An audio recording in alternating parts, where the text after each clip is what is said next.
معزز سامعین حضرات، بزرگوں، دوستوں، نوجوان ساتھیوں، اسلامی رشتے سے پردہ نشین ماؤ بہنوں، السلام علیکم ورحمۃ اللہ وبرکاتہ۔ وعلیکم السلام۔ حضرت دیکھیے، بس صرف تھوڑی دیر کے لیے حاضر ہو گیا ہوں کیونکہ کافی لوگ جا بھی چکے ہیں اور سننے والے کم بھی ہیں، ٹائم بھی ہو چکا ہے، سونا بھی ضروری ہے، صبح کو اٹھ کر کے نماز فجر ادا کرنا بھی جماعت کے ساتھ میں یہ بھی ضروری ہے۔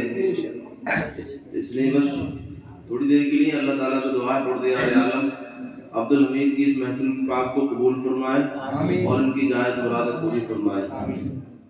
جس مقصد کے تحت یہ محفل سجائی گئی تھی وہ محفل کا مقصد پورا ہو گیا ہے، ٹھیک ہے، اور مین مقصد ہمارا یہ تھا اللہ تعالیٰ قبول کر لے، وہ اللہ تعالیٰ کی رحمت پر چھوڑ دو، انشاءاللہ قبول فرمائے گا۔ اب آگے جو ہے تھوڑی سی گفتگو سماعت کر لیں ایک نظم کے ساتھ میں بس۔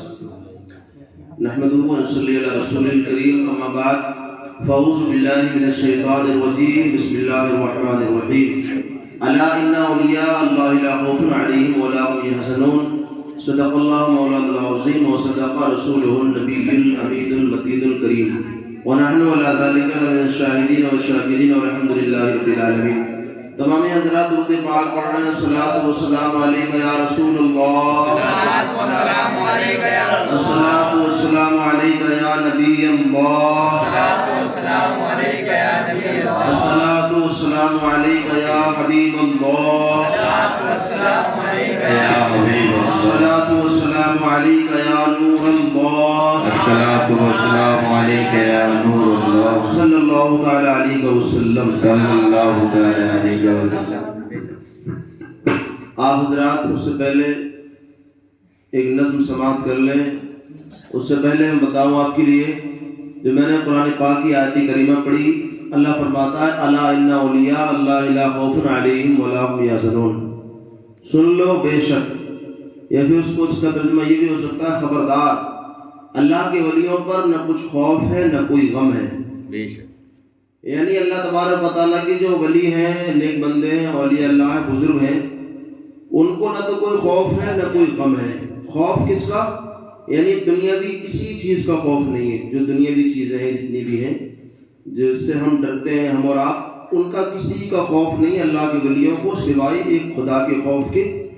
اور دنیا میں تو وہ بے خوف ہیں ہی، صرف اللہ کا خوف ان کے دل میں ہے، تو وہ میدان محشر میں بھی بے خوف رہیں گے۔ بے شک، سبحان اللہ۔ میدان محشر میں ان کے سروں پر تاج رکھے جائیں گے، ان کی شان بلند ہوگی۔ کون سے میدان محشر میں؟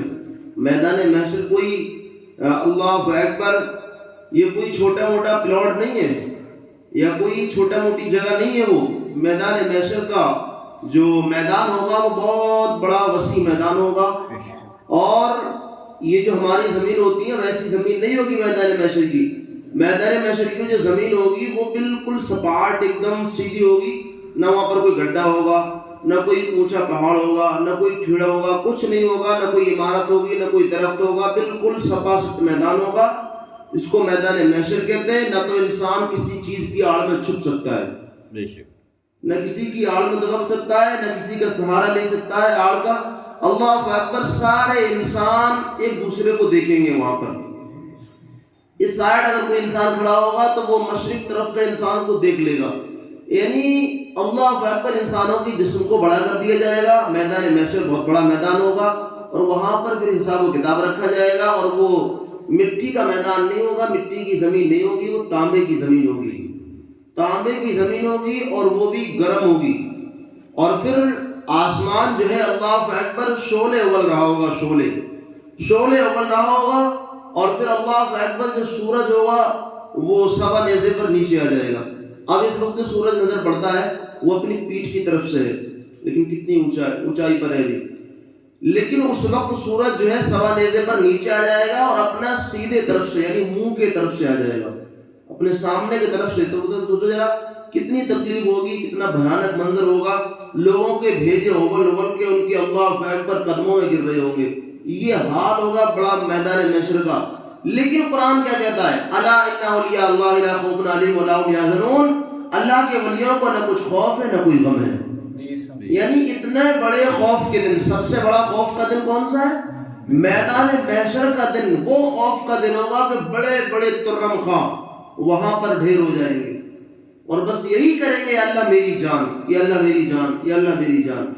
بلکہ اللہ اکبر، ہم معمولی سی بڑے لوگوں کی بات کرتے ہیں جو سب سے بڑوں کی جماعت ہے انبیاء کرام کی، ان میں انبیاء کرام ہمارے نبی کو چھوڑ کر کے اللہ اکبر وہ نبی کہیں گے اے اللہ میری جان میری جان۔ یہ میدان محشر ہوگا، یہ نفسی نفسی کا عالم ہوگا۔ آپ یہ نہ سمجھیں کہ مطلب انبیاء کرام کہیں گے میری جان اور پھر آپ کہہ رہے ہیں کہ اولیاء اللہ بے خوف ہوں گے۔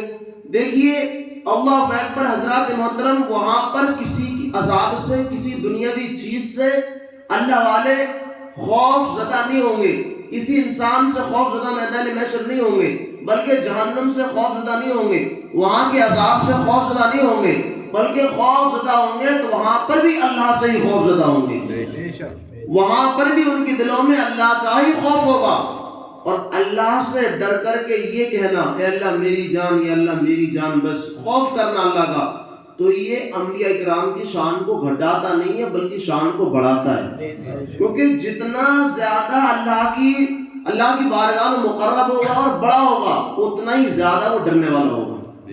تو اللہ کی بارگاہ میں سب سے زیادہ، لیکن یہ حضور کی شان ہے کہ حضور علیہ الصلوۃ والسلام اللہ اکبر اللہ تبارک و تعالیٰ سے خوف زدہ بھی ہوں گے، لیکن اللہ سے امید بھی لگائے ہوں گے کہ پروردگار عالم میری امت کو بخش دے۔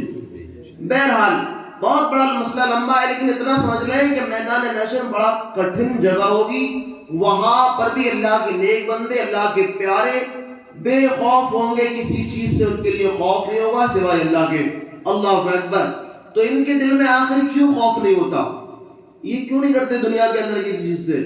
کیونکہ انہوں نے دنیا کے اندر رہ کر کے اپنے دلوں میں اللہ کا خوف جما لیا ہے، اور جس کے دل کے اندر اللہ کا خوف آ جاتا ہے پھر وہ دنیاوی کسی چیز سے ڈرتا نہیں ہے۔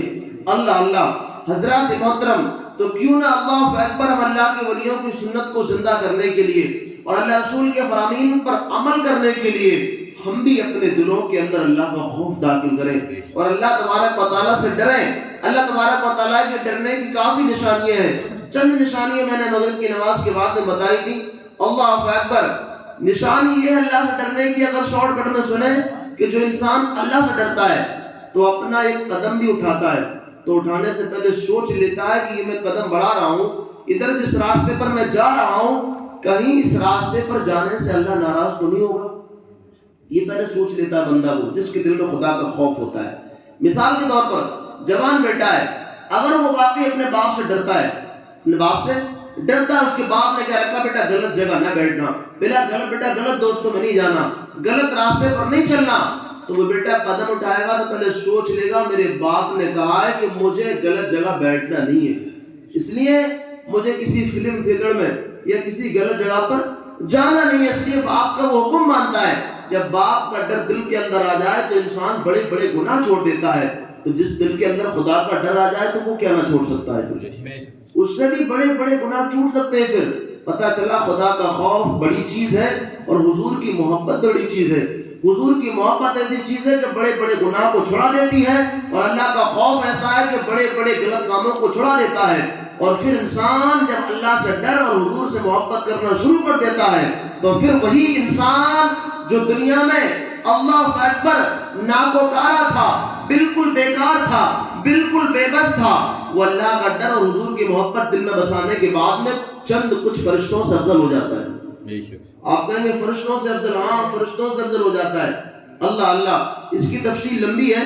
فرشتوں سے افضل یہ ہے، بتاؤں میں آپ کے لیے آسان لفظوں میں، فرشتوں کے اندر اللہ تبارک و تعالیٰ نے نفس نہیں رکھا، خواہشات نہیں رکھی، لیکن فرشتوں کے اندر اللہ اکبر عقل رکھی ہے، کیا رکھا ہے؟ عقل رکھی ہے، لیکن نفس نہیں رکھا۔ اور جانور کے اندر اللہ تبارک و تعالیٰ نے عقل نہیں رکھی، لیکن اس کے اندر نفس ہے، خواہشات ہے۔ لیکن انسان کے اندر اللہ تبارک و تعالیٰ نے یہ دونوں چیزیں رکھی ہیں، نفس بھی ہے اور اللہ اکبر عقل بھی ہے۔ تو گویا کہ جو انسان اگر اپنے نفس کو مار لیتا ہے، خواہشات کو پیرے تلے کچل دیتا ہے، تو وہ انسان اللہ اکبر اپنی عقل کے مطابق اللہ رسول کے حکم کے مطابق زندگی گزارتا ہے اور پھر وہ اللہ اکبر چند فرشتوں سے افضل و اعلیٰ ہو جاتا ہے. اور کوئی انسان اگر اپنی خواہشات اور خواہشات کا مرید ہو جاتا ہے, ہر کام اپنی خواہش کے مطابق کرتا ہے, عقل کا صحیح استعمال نہیں کرتا, تو وہ انسان پھر جانور سے بدتر ہو جاتا ہے. جانور سے بدتر ہو جاتا ہے جو انسان اپنی خواہشات کے مطابق. خواہشات کیا ہوتی ہے؟ مثال کے طور پر ذہن میں آیا کہ آج نئی فلم ریلیز ہوئی ہے, چلو دیکھ لیے جا چل کر کے, یہ ایک طرح کی گندی خواہشات ہے. جیسے یہ خواہش آتا ہے, نفس بڑھتا ہے, ترنت لاہور پڑھو اور پھر چلو اچھے کام کی طرف کے لیے. مثال کے طور پر ذہن میں بات آئے, خواہشات دل میں پیدا ہو کہ چلیں دوست یاروں کے ساتھ میں گھومنے پھرنے چلتے ہیں, بازاروں میں کچھ غلط طریقے اپنائیں گے, نظریں غلط اٹھائیں گے اور ادھر ادھر بلی کی طرح چھچڑوں پر نظر رکھیں گے. جس طریقے سے بلی کی نظر چھچڑوں پر ہوتی ہے نا, اس طریقے سے آج کے نوجوانوں کی نظریں ادھر ادھر گھومتی پھرتی ہیں. اللہ اکبر. تو جیسے یہ خیال آئے دل میں نظریں اٹھانے کا ادھر ادھر, فوراً اس کو جھڑک دو اور پھر اللہ کا خوف دل میں بساؤ اور پھر سوچو کہ نفس اور خواہشات کچھ نہیں ہے, میرے اللہ کا فرمان بڑا ہے. تو وہ بندہ اللہ اکبر اللہ کے فرمان پر عمل کرتے ہوئے اور خواہشات کو کچل کر کے چند فرشتوں سے افضل ہو جاتا ہے.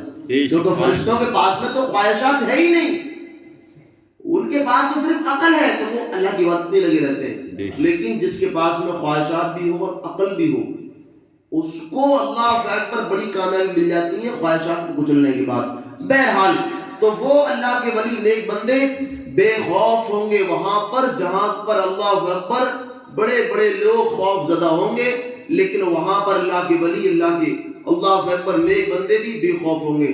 اللہ اکبر. حضرات محترم, ایک نظم ہے, اس نظم کو میں سنا کر کے اپنی بات پوری کروں گا. اب وہ نظم چاہے کتنے منٹ میں ہو, لیکن اس کی تھوڑی سی تفصیل بیان کرتا چلوں گا. اللہ تعالیٰ ہم تمام کو عمل کرنے کی توفیق عطا فرمائے. درود پاک پڑھ لیجیے. اللہم صلی علی سیدنا شفیعنا نبینا مولانا محمد مبارک وسلم صلی اللہ علیہ وسلم دائما علیہ یا رسول اللہ.